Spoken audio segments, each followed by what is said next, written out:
எடப்பாடி கிட்ட ஆரம்பத்திலிருந்து என்ன உங்களுக்கு முரண்? ஒருவேளை சசிகலாவுக்கு எதிராக அவர் போயிட்டாரு அப்படின்ற மாதிரி. ஃபர்ஸ்ட்ல எடப்பாடி என்ன திடீர்னு ஒரு நாள் நமக்கும் பிஜேபிக்கும் கூட்டணி கிடையாது அப்படின்னு அறிவிச்சார். அந்த அறிவிக்கும் போது தமிழ்நாடு பூரா தீபாவளி கொண்டாடுறது மாதிரி அதிமுக பட்டாசு வெடிச்சு கடுமையாக கொண்டாடினான். இப்போ மறுபடியும் கூட்டணி இருக்குன்னு சொன்னார். இப்போ திருப்பி இருக்குன்னு சொன்ன உடனே ஒரு மயான அமைதி தமிழ்நாடு பூரா இருந்தது. எடப்பாடி அவ்வளோ சாதாரணமான ஆள் கிடையாது. அவர் கடைசியாக கூட ஏதாவது ஒரு காரணத்தை சொல்லி பாஜகவை கழட்டி விடலாம் வாய்ப்பு இருக்கு. அப்படியே வர்றதான்னு வச்சுக்கங்களேன். அப்போ நீங்கள் அவங்க இஷ்டப்பட்டால் முதல்ல சேருவீங்க, இஷ்டம் வந்தால் மறுபடியும் விலகுவீங்க, அப்புறம் மறுபடியும் டைம் வந்தால் பாஜக மறுபடியும் போய் சேருவீங்க, திருப்பி கடைசி எலெக்ஷன் நேரத்தில் மறுபடியும் திரும்பி வருவீங்கன்னா மக்கள் எப்படி நம்புவாங்க?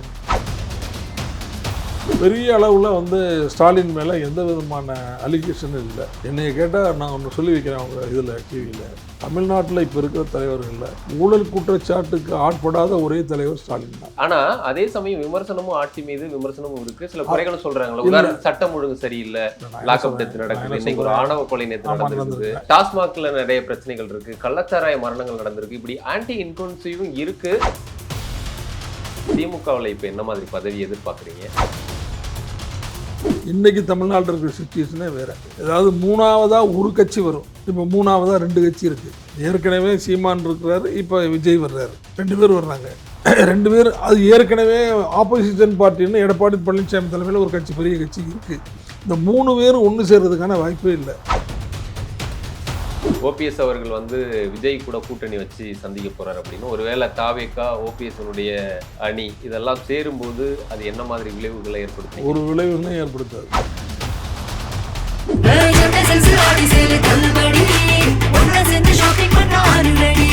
Chennai Silks in Aha Oho Adi Sale 50% வரை தள்ளுபடி. ஆச்சி கொழுக்கட்டை மாவு வந்தாச்சு.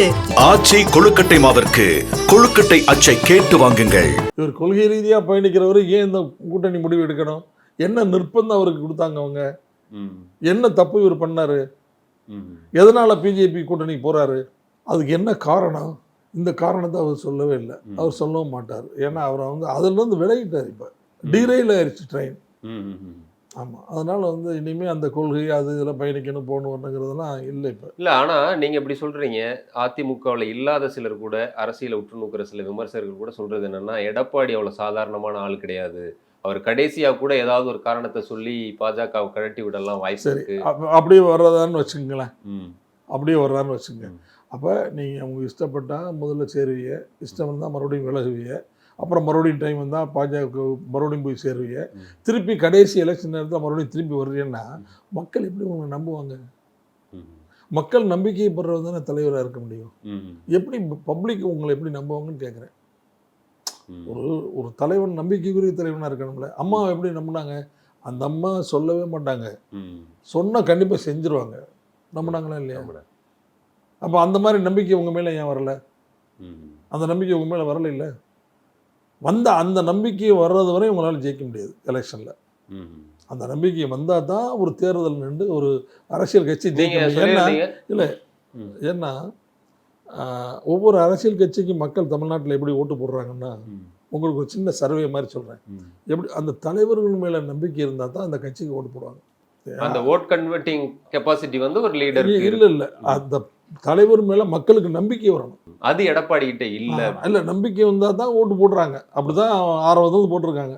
அண்ணாவுக்கு போட்டாங்க 67.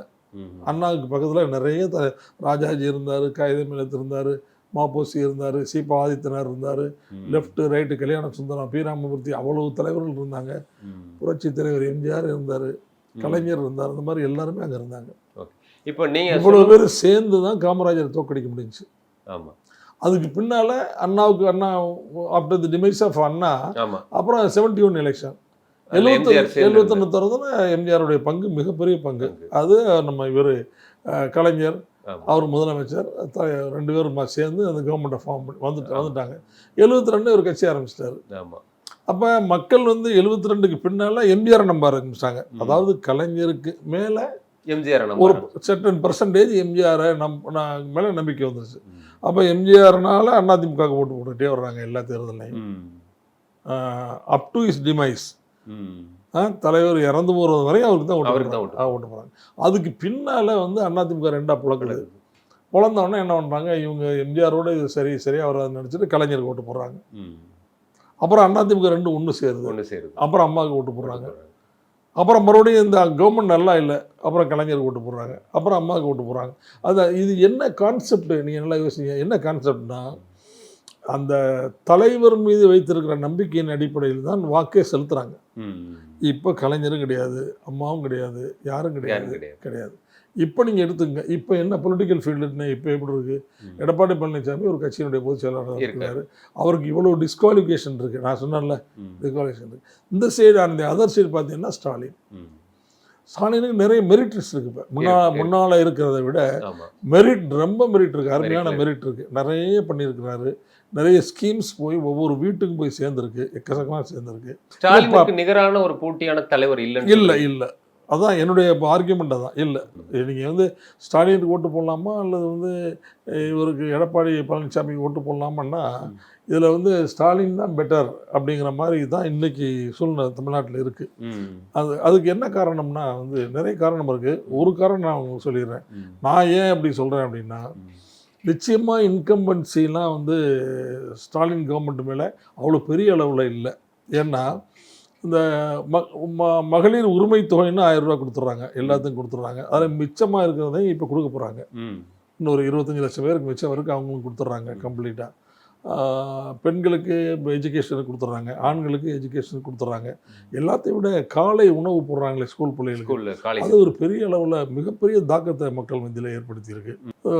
பெரிய அளவில் வந்து ஸ்டாலின் மேலே எந்த விதமான அலிகேஷனும் இல்லை. என்னைய கேட்டால் நான் ஒன்று சொல்லி வைக்கிறேன், அவங்க இதில் டிவியில், தமிழ்நாட்டில் இப்போ இருக்கிற தலைவர்களில் ஊழல் குற்றச்சாட்டுக்கு ஆட்படாத ஒரே தலைவர் ஸ்டாலின் தான். நீங்கள் இவ்வளோ சொல்கிறீங்க, நீங்கள் ஒத்துக்கிறீங்களா இல்லையா?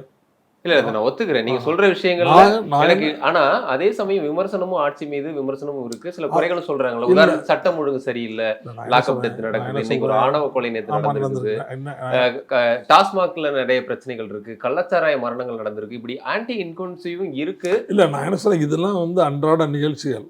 அதாவது நாள் ஆக ஆக வந்து இப்ப நாகரிகம் வளர வளர இந்த மாதிரி தவறுகள் வந்து நடந்துகிட்டே தான் இருக்கும்.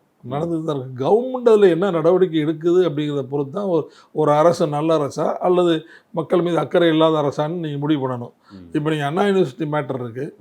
அண்ணா யூனிவர்சிட்டி மேட்டரில் 6 மாதத்துக்கு அவனை பிடிச்சி உள்ளடைச்சி ஜட்ஜ்மெண்ட் வாங்கி கொடுத்தாங்களா இல்லையா? கவர்மெண்ட் தானே செய்ய முடியும். ஆனால் கவர்மெண்ட்டு அதெல்லாம் கரெக்டாக செய்யுது உண்மையிலேயே. ஆனால் பட் அக்கரன்ஸ் நிறைய நடக்குது.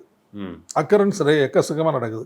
எல்லா கவர்மெண்ட்லையும் தான் நடக்குது. இந்த மாதிரி நடக்கிற விஷயங்கள் பூரா எந்த கவர்மெண்ட் இருந்தாலும் இந்த அக்கரன்ஸ் நடந்துக்கிட்டே தான் இருக்கும், ஏதாவது ஒன்று நடந்துக்கிட்டே இருக்கும். அதை வச்சு ஒரு அரசை வந்து நீங்கள் வந்து ஒரு அரசு நல்ல அரசா அல்லது நல்லா இல்லாத அரசா அப்படின்னு நீங்கள் தீர்மானிக்க முடியாது. அது வந்து மக்களை பொறுத்து இருக்கு. இன்னுமே திமுகவுடைய தேர்தல் அறிக்கைகளில் நிறைவேற்றப்படாத நிறைய விஷயங்கள் இருக்குன்னு சொல்லி அதையும் அதிமுகவுடைய எடப்பாடி சுற்றுப்பயணத்தில் அதையெல்லாம் கொண்டு போய் சேர்த்துருக்காங்க. 550 வாக்குறுதிகள் கொடுத்தாங்க. வாக்குறுதிகளில் ஒரு 200 ரூபா என்னமோ நிறைவேற்றிருக்காங்க. மீதி நிறைவேற்ற முடியல, படிப்படியாக நிறைவேற்றும்னு சொல்லியிருக்காங்க. ஆனால் கொடுக்காத வாக்குறுதிகள் பண்ணியிருக்காங்களே நிறைய. இந்த காலை உணவு அந்த வாக்குறுதிகள் இல்லை அதை பண்ணியிருக்காங்க. மகளிர் உரிமை தொகை இந்த வாக்குறுதியில் இருக்குன்னு நினைக்கிறேன், இருக்கு. ஆனா அதுல கிட்டத்தட்ட பாதி தான் பண்ணிருக்காங்க இல்லையா? ஒரு 2.5 வருஷம் அது அமலுக்கு வரல, 2.5 வருஷம் அதுல இன்னும் இப்ப தேர்தல் நெருங்கின நேரத்துல அதை பண்றதெல்லாம் ஒரு தேர்தல் யுக்தியா தெரியல. அந்த மாதிரி அதாவது ஃபினான்சியல் விஷயம்தான் இது. அதாவது ஃபைனான்ஸ் விஷயமா நம்ம கவர்மெண்ட் ரொம்ப பின்னால் இருக்குது. ஏன்னா நிறைய வெல்ஃபேர் ஸ்கீம்ஸ் போடுறாங்க, அதனால் நிறைய இருக்குது. அதனால் அதை ஆரம்பத்தில் செயல்படுத்த முடியல, இப்போ செயல்படுத்திட்டாங்க. மீதி இருக்கிற அந்த ஒரு 20 லட்சம் பேர் 25 லட்சம் பேர் இருக்காங்க, அவங்களும் கொடுத்துருவாங்கன்னு நினைக்கிறேன். இப்போ கொடுத்துருவாங்க, கரெக்டாக கொடுத்துருவாங்க. இன்னும் சில ஸ்கீம்ஸ் இருக்குது. அரசு ஊழியர்கள் பிரச்சனை ஒன்று இருக்குது, அதெல்லாம் தீர்த்துருவாங்க தான் என்னுடைய எதிர்பார்ப்பு. ஓகே, இப்போ நீங்கள் ஏற்கனவே எடப்பாடி குறித்து பேசும்போது சொல்லியிருந்தீங்க, அவர் ஒரு 5-10 பேருக்காக தான் இந்த பாஜகவோட கூட்டணியை வச்சிருக்காருன்ற மாதிரி ஒரு இதில் சொல்லியிருந்தீங்க. யாரை குறிப்பிட்டு சொல்கிறீங்க? எடப்பாடி யாரை காப்பாற்றுறதுக்காக, யாருடைய நன்மைக்காக பாஜகவோட இந்த கூட்டணியை? தெரியலையே, எனக்கு தெரிஞ்சால் தான் உங்கள்கிட்ட சொல்லிடுவேனே. ஆனால் மறைமுகமாக ஏதோ இல்லை, சில டாப் லெவல் லீடர்ஸ் இந்த ஏடிஎம்கே அவங்க வந்து பிஜேபியோட கூட்டணி வைக்கணும்னு விரும்புகிறாங்க. ஆனால் பட் கீழே இருக்கிற கேடர்ஸ் அதை விரும்பலை. கேடர்ஸ்னால் நான் சொல்கிறது வந்து நகர செயலாளர், ஒன்றிய கழக செயலாளர், அது கீழே இருக்கிற செயலாளர்கள், கிராமங்களில் இந்த கட்சியை வழிநடத்துறவங்க, இவங்களுக்கு அதில் விருப்பம் கிடையாது. இல்லை. நீங்கள் இது ஒரு சின்ன உதாரணத்தின் மூலம் உங்களுக்கு சொல்லிடுறேன். அதாவது ஃபர்ஸ்ட்டில் எடப்பாடி என்ன வந்து திடீர்னு ஒரு நாள் வந்து நமக்கும் பிஜேபிக்கும் கூட்டணி கிடையாது அப்படின்னு அறிவித்தார். அந்த அறிவிக்கும் போது தமிழ்நாடு பூரா தீபாவளி கொண்டாடுறது மாதிரி அதிமுக பட்டாசு வெடிச்சு கடுமையாக கொண்டாடினான். உங்களுக்கு தெரியும்ல?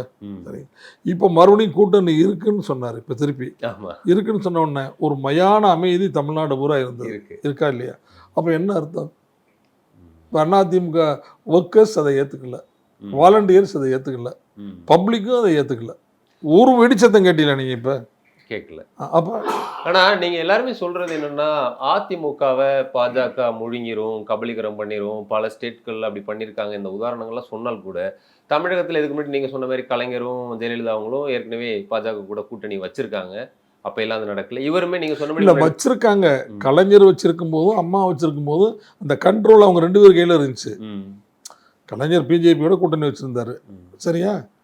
பிஜேபியோட கூட்டணி வச்சு அவர் வந்து பிஜேபி வந்து இவர் கலைஞர் சொல்கிறது தானே அவர் கேட்டார். வாஜ்பாய் கலைஞர் சொல்கிறது தான் அத்வானி கேட்டார். கலைஞர் வீட்டில் ஒரு நல்லது கிட்டதுக்கெல்லாம் வாஜ்பாய் அத்வானிலாம் வந்தாங்களே. நம்ம இவர் முரசொலி மாறனுடைய மறைவு இருக்கு, அந்த மறைவில் அந்த டெத்துக்கே வந்து வாஜ்பாய் பிரதமர் வந்தார், அத்வானி துணை பிரதமர் வந்தார், பெர்னாண்டஸ் வந்து இராணுவ துணை அமைச்சர் வந்தாங்க. கலைஞர் கேட்டுக்கிட்டதுக்கு என்னங்க வந்து கொஞ்சம் முரசொலி மாறனை இன்னும் நீங்கள் மினிஸ்டராக வச்சுருந்தா, வாக்காளர் மினிஸ்டராக வச்சுருந்தா இன்னும் கொஞ்சம் அவருக்கு ட்ரீட்மெண்ட் எடுக்கிறதுக்கு வசதியாக இருக்கும் அப்படின்னு கலைஞர் சொன்னது அவங்க கேட்டுக்கிட்டாங்க. இந்த மாதிரி ஒரு நல்ல உறவை மெயின்டைன் பண்ணாங்களே. அது எடப்பாடி கிட்ட இல்லை இவர் சொல்கிறது அவங்க கேட்க மாட்டாங்கல்ல. எடப்பாடி, நான் கேட்குறேன் ஒரு கேள்வி உங்கள்கிட்ட, எடப்பாடி என்ன சொல்கிறத அமித்ஷா கேட்பாரா? இல்லை, அவர் இப்போ பேசுகிறத விதங்கள் இல்லை. ஏற்கனவே நீங்கள் சொல்கிறீங்க அவர் எதுவும் பண்ணலன்னு. அவங்க டெல்லிக்கு போயிட்டு வந்த பிறகு தமிழகத்தினுடைய பாஜக தலைமையை மாற்றிருக்காங்க. அண்ணாமலையிலிருந்து நயினார் நாகேந்திரன். இதுவே வந்து ஒரு பக்கம் அதிமுக அவங்க 5 வருஷம் 5.5 வருஷம் முடிஞ்சு வச்சுங்க. பிஜேபியில் ஒரு ரூல் வச்சுருக்காங்க, 5 வருஷம் தான் ஒரு தலைவர் இருக்கணும். அவர் 6 மாதம் தாண்டி 5.5 வருஷத்துக்கு மேலே இருந்துட்டார். இவர் போனதுனால மாற்றுறதில்ல. ஒன்று அவங்க கண்டிப்பாக மாற்றியே தீருவாங்க. அதுக்கு எங்களுக்கு சம்பந்தம் இல்லை. அவங்களுடைய அஜெண்டாவே அதுதான். 5 வருஷத்துக்கு மேலே ஒரு தலைவர் தமிழ்நாட்டில் இருக்க முடியாது. அதனால ஆனால் இப்போ நீங்கள் சொல்கிற மேற்கு வங்கமாக இருக்கட்டும், இல்லை வந்து மகாராஷ்டிரா, இங்கெல்லாம் அந்த கட்சியில் பிளவுபடுத்துறதுக்கு சில அடுத்த கட்டமாக சிலர் இருந்தாங்க. இப்போது தமிழகத்தில் அதிமுக அப்படி இல்லைன்னு நினைக்கிறேன். ஒற்றை தலைமை கொண்டு வந்துட்டார். ஓபிஎஸ் கூட வெளியில் தனி கட்சி ஆரம்பிக்கக்கூடிய சூழலில் தான் இருக்கிற மாதிரி தெரியுது. அவர் பேர் குறிப்பிடாமல் அதிமுகவை சேர்ந்த ஒருவர்னு சொல்லியிருக்கலாம். எடப்பாடி அளவுக்கு அடுத்து அங்கே யார் இருக்கா? ஒருவேளை செங்கோட்டையனோ இல்லை வந்து எஸ்பி வேலுமணி இவங்கெல்லாம் இருப்பாங்கன்னு நினைக்கிறீங்களா அந்த செயல் திட்டத்தில் பார்த்தா? எனக்கு அது தெரியல. ஆனால் அவர் சொல்கிறாரு, எனக்கு அது என்னன்னு தெரியல. பட் அமித்ஷா அதை சொல்கிறாரு, அதிமுகவை சேர்ந்த ஒருவர் முதலமைச்சராக வருவார்னு அவர் தானே சொல்கிறாரு. அதிமுகவை சேர்ந்த ஒருவர் முதலமைச்சராக வருவார்னு சொல்கிற இவர் அமித்ஷா, அதிமுகவை சேர்ந்த அதனுடைய பொதுச் செயலாளர் எடப்பாடி பழனிசாமி தான் முதலமைச்சர் எங்கள் கூட்டணின்னு சொல்ல வேண்டியது தானே. அதில் என்ன மாற்று கருத்து இருக்கு அவருக்கு? நான் சொல்றது புரியுது. அப்போ பாஜக தன் வேலையை மெல்ல ஆரம்பிக்குது அவ்வளோதான். ஏன்னா பாஜக, அதாவது இதுக்கு என்ன காரணம்னாங்க, இந்தியா முழுமைக்கும் பாஜகவுக்கு எதிராக கருத்தியல் யுத்தம் நடத்துறது ஸ்டாலின் ஒரு ஆள் தான். ஓகே, சரியா? அதாவது மிகப்பெரிய விஷயங்கள்ல, பல விஷயங்கள்ல இப்போ வந்து மக்களால் தேர்ந்தெடுக்கப்பட்ட அரசாங்கம் ஒரு பில் பாஸ் பண்ணுது. ஓகே, அந்த பில் கவர்னருக்கு போகுது. கவர்னர் அக்செப்டன்ஸ் கொடுக்க மாட்டேங்கிறாரு, அப்ரூவல் கொடுக்கறது இல்லை அதுக்கு. இதே மாதிரி பில் பூரா அங்கே கிடக்குது. அப்போ இவங்க என்ன பண்ணுறாங்க, மறுபடியும் அவங்க கோர்ட்டுக்கு போகிறாங்க. சுப்ரீம் கோர்ட்டில் போய் ஜட்ஜ்மெண்ட் வாங்கிட்டு வந்துட்டாங்க. இப்போ அது ஒரு மிகப்பெரிய அவமானமாக போச்சு அவங்களுக்கு. இப்போ அதுக்கு என்னாச்சு, இப்போ சுப்ரீம் கோர்ட்டுக்கு ஜட்ஜ்மெண்ட் வாங்கினோடனே அவங்க என்ன பண்ணாங்கன்னா, ஜனாதிபதிக்கும் டைம் லிமிட் வச்சுட்டாங்க. ஆமாம், நீங்கள் வந்து நீங்களும் 2 மாதத்துக்குள்ளே கண்டிப்பாக அதை அப்ரூவ் பண்ணணும், இல்லை இந்த அரசியல் சாசனத்தின் பிரகாரம் ரிஜெக்ட் பண்ணணும், ஏதோ ஒன்று செய்யணும் அப்படின்னு சொல்லிட்டாங்க. சொன்ன உடனே அவங்க என்ன பண்ணாங்கன்னா, ஜனாதிபதி பண்ணுறாங்கன்னா அவங்க வந்து சென்ட்ரல் கவர்மெண்ட்டுக்கு அனுப்புகிறாங்க. அதை சென்ட்ரல் கவர்மெண்ட்டு உடனே ஒரு நீதிபதி 5 நீதிபதி 6 நீதிபதியை போட்டு விசாரிக்கிறாங்க. இப்போது நடந்துக்கிட்டு இருக்குது. அப்போ இந்த மாதிரி விஷயங்கள் பூரா எல்லா ஸ்டேட்டுக்கும் தொடர்புடைய விஷயங்கள். இந்த விஷயங்களை ஸ்டாலின் கையில் எடுத்து எல்லா முதலமைச்சர்களையும் கூப்பிட்றாரு, எல்லாரும் மீட்டிங் போடுறாரு, இந்த மாதிரி செய்கிறாங்க. இது வந்து மத்திய அரசாங்கத்துக்கு எதிராக இந்த மாதிரி விஷயங்களை கூர்மைப்படுத்துகிற வல்லமே ஸ்டாலின்கிட்ட மட்டும்தான் இருக்குது. தலைமைத்துவம் இருக்குது. தமிழ்நாட்டுக்கு மட்டும் இல்லை மொழிக் கொள்கைங்கிறது, இந்தியா பூராவுக்கும் மொழிக் கொள்கைங்கிறது வேணும்.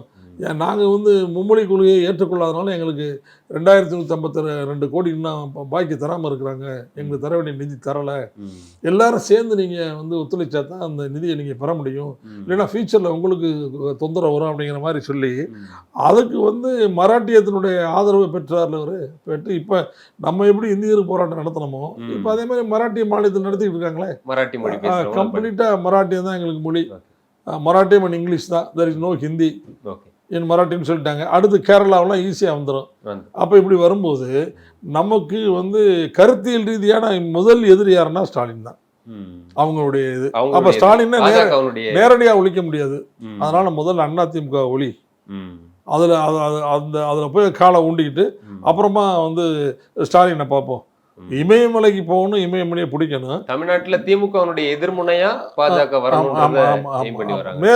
மேர்மலையில காலை வச்சுட்டு இமயமலை அடி அப்படிங்கிற மாதிரி.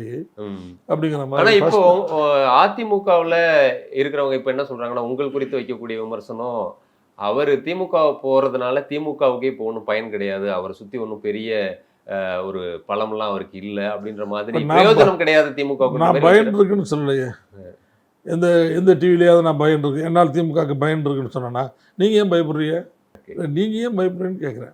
நீங்கள் தானே பயப்படுறீங்க. அப்புறம் நான் யார்கிட்டையும் நான் பலமான ஆள்னு சொல்லலையே. நீங்கள் ஜெயலலிதா அவர்கள் காலத்திலேயே அமைச்சராக இருந்திருக்கீங்க, அதுக்கு பிறகு எம்பியாகவும் பதவி வச்சிருக்கீங்க. திமுகவில் இப்போ என்ன மாதிரி பதவி எதிர்பார்க்குறீங்க, என்ன வழங்க? நான் எதையும் எதிர்பார்க்கல, எதையும் எதிர்பார்த்து வரலை. நான் ஒரு திமுகவுக்கு வந்து ஒரு 10 நாள் ரொம்ப நிம்மதியாக இருக்கேன். இது வந்து ஒரு கருத்தியல் பயணம் இந்த யுத்தம். நாங்கள்லாம் இந்தியர் போராட்டத்தில் வந்து அந்த போராட்டத்தில் கலந்துட்டு ஜெயிலுக்கு போனவங்கண்ணா. அதனால் நாங்கள் வந்து அந்த ஒரு கருத்தியல் ரீதியான போராட்டம் அதில் அந்த மாதிரி இருக்கிறத நாங்கள் எப்போதுமே விரும்புவோம். அதனால் வந்து எனக்கு நான் பதவியெல்லாம் பார்க்கல, நல்ல சந்தோஷமாக இருக்கேன் நான். இப்போ இன்னும் ஒரு சாரார் வெளியில பேசிட்டு இருக்காங்க, இன்னும் சில பேர் அதிமுகவில் இருந்து திமுக பக்கம் வர வாய்ப்பு இருக்குன்னு சில லிஸ்ட்லாம் சொல்லிட்டு இருக்காங்க. அப்படி யாரெல்லாம் உங்க நண்பர்கள்லாம் பேசிட்டு இருக்காங்க தெரியும்? யாருமே என்கிட்ட பேசல, என்கிட்ட இதுவரை யாரும் பேசல அந்த மாதிரி. ஆனால் வாய்ப்பு இருக்குன்னு நீங்க நினைக்கிறீங்க? எனக்கு தெரியவும் இல்லை அது, ஏன்னா அது நமக்கு தெரியல. உங்களை மாதிரி சித்தாந்த ரீதியா முரண்படுறவங்க இப்போ திமுகவை தேர்ந்தெடுத்து வர்றதுக்கு வாய்ப்பு இருக்கு? அது எனக்கு தெரியல. திடீர்னு வந்தால் தான் நம்மளால சொல்ல முடியும், வரலைன்னா நம்ம அதை பற்றி ஒன்றும் சொல்ல முடியாது. நீங்க ஆரம்பத்திலிருந்தே ஒரு 5-6 ஆண்டு காலமாக எடப்பாடியோட முரணோடைய அப்ப நீங்க சொல்றீங்க, அவர் நேராவே முகத்துக்கு நேரா பேசிடுறீங்க, விமர்சனங்களை வச்சிடுறீங்க. எடப்பாடி கிட்ட ஆரம்பத்திலிருந்து என்ன உங்களுக்கு முரண்? ஒருவேளை சசிகலாவுக்கு எதிராக அவர் போயிட்டாரு அப்படின்ற மாதிரி? அதெல்லாம் இல்லைங்க. நான் சசிகலா இன்னும் சொல்ல போனீங்கன்னா பொலிட்டிக்கலாக வந்து எனக்கு சசிகலா மேடம் வேண்டியவங்களே இல்லை. ஆனால் சசிகலாவோட ஒன்றிணையெல்லாம் சொல்லியிருக்கீங்களே. இல்லை, நான் என்ன எதுக்காக சொன்னேன் அப்படின்னு சொன்னால், இவங்க எல்லாரையும் விட அவங்க தலைமையை ஏற்று இந்த கட்சியை நடத்தியிருந்தால் அந்த பிளவுகளே வந்திருக்காது. அவங்க சசிகலா தலைமையேற்று இருந்தால் இந்த நிலைமை வந்து நிச்சயமாக வராது, இந்த பிளவுகளே வராது.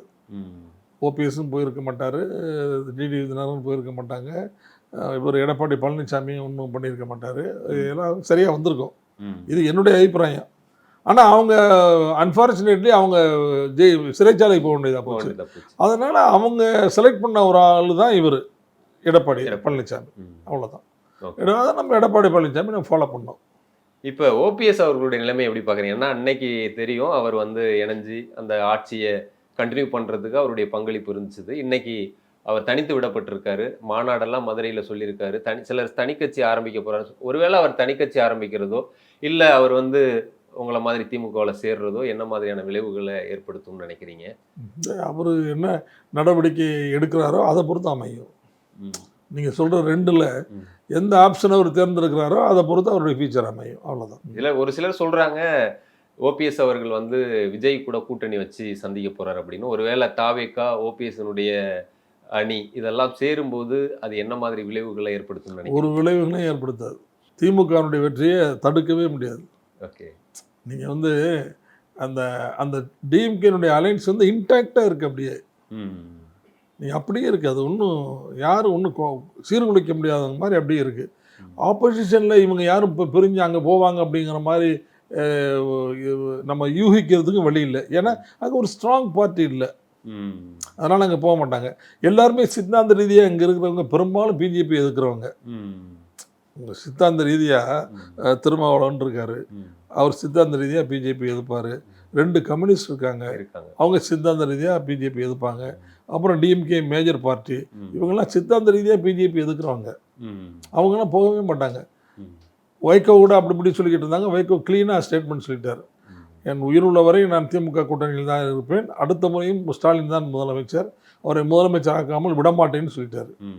அதனால் அந்த அணியில் வந்து பிரேக் த்ரூ வர்றதுக்கு சான்ஸ் இல்லை. இல்லை, இப்போ நீங்கள் சொல்கிறபடி பார்த்தா எல்லா ஆட்சியிலையுமே ஓரளவுக்கு திராவிட ஆட்சிகள் தமிழ்நாட்டில் நல்ல பங்களிப்பு தான் ஆட்சி இருக்காங்க, அது கூட குறைவாக இருக்கலாம். இந்த முறையும் அவர் சில வாக்குறுதி நிறைவேற்றினது, நல்லாட்சி, இதெல்லாம் காரணங்கள் இருந்தால் கூட அந்த ஆன்டி இன்குவன்சிவ் இருக்குது. இன்னொன்று கூடுதலாக அந்த கூட்டணி இருக்கிறதுனால தான் ஸ்டாலின் வலுவாக இருக்கிறாரு. ஒருவேளை அந்த கூட்டணி உடைந்தாலோ அல்லது இந்த பக்கம் எடப்பாடி பக்கம் விஜய் அவர்கள் கூட்டணி சேர்ந்தாலோ எடப்பாடி தரப்பு வெற்றி பெறதுக்கான வாய்ப்பு இருக்குன்னு சொல்கிறாங்க. ஒரு டிசம்பர் ஜனவரிக்கு மேலே எடப்பாடி பக்கம் விஜய் சேர்றதுக்கு வாய்ப்பே இல்லையே.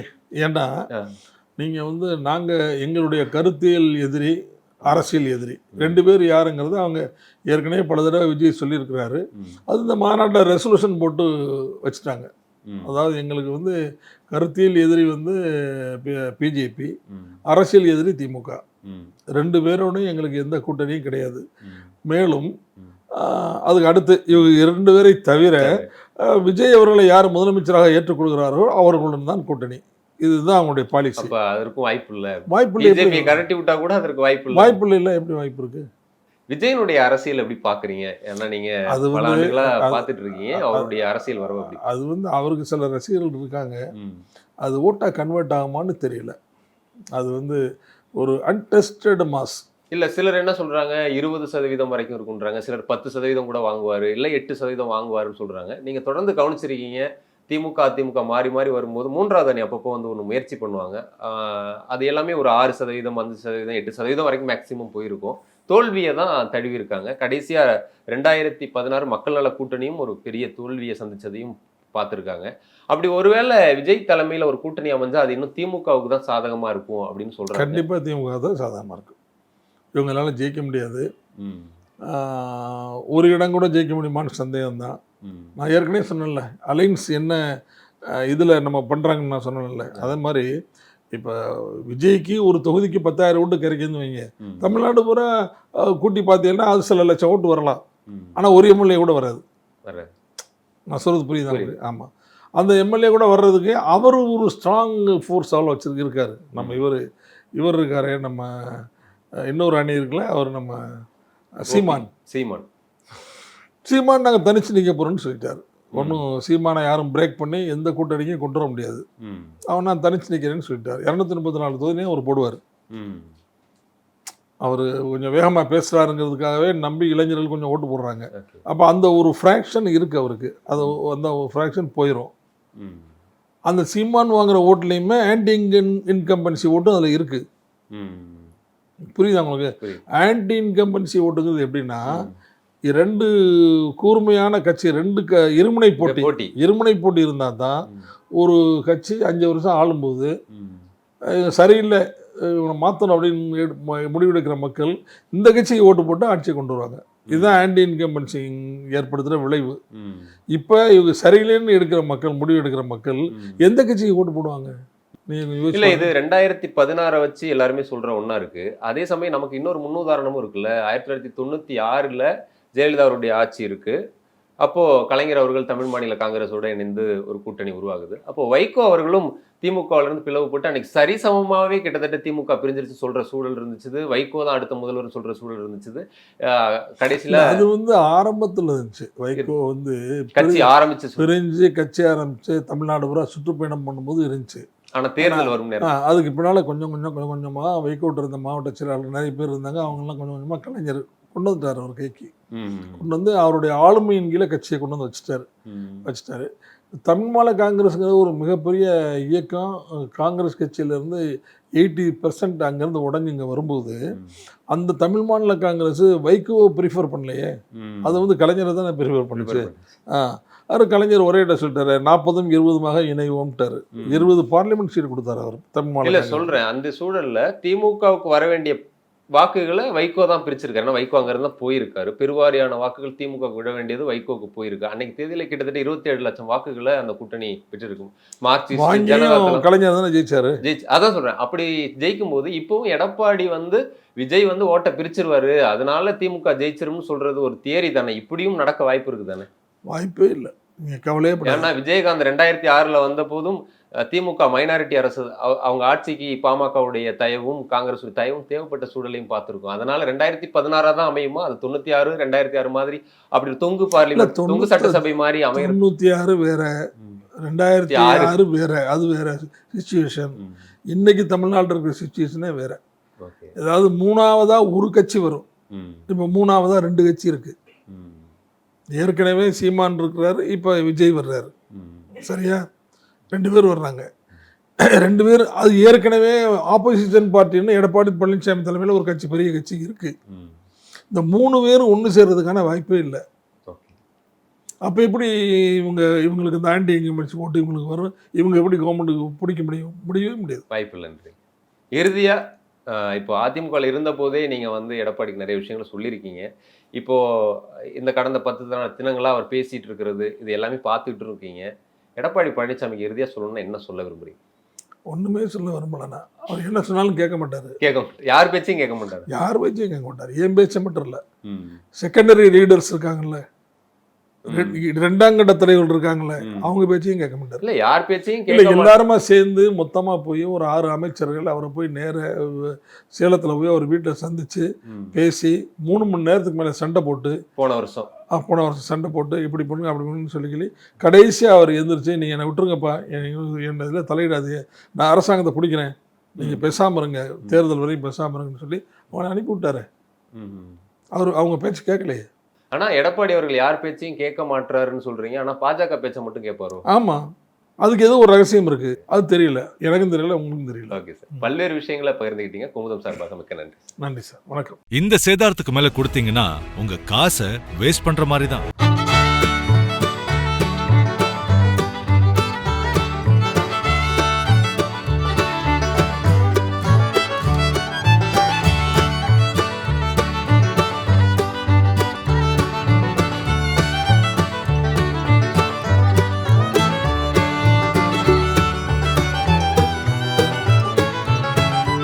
லலிதால வாங்குங்க, நிறைய பணம் சேவ் பண்ணுவீங்க.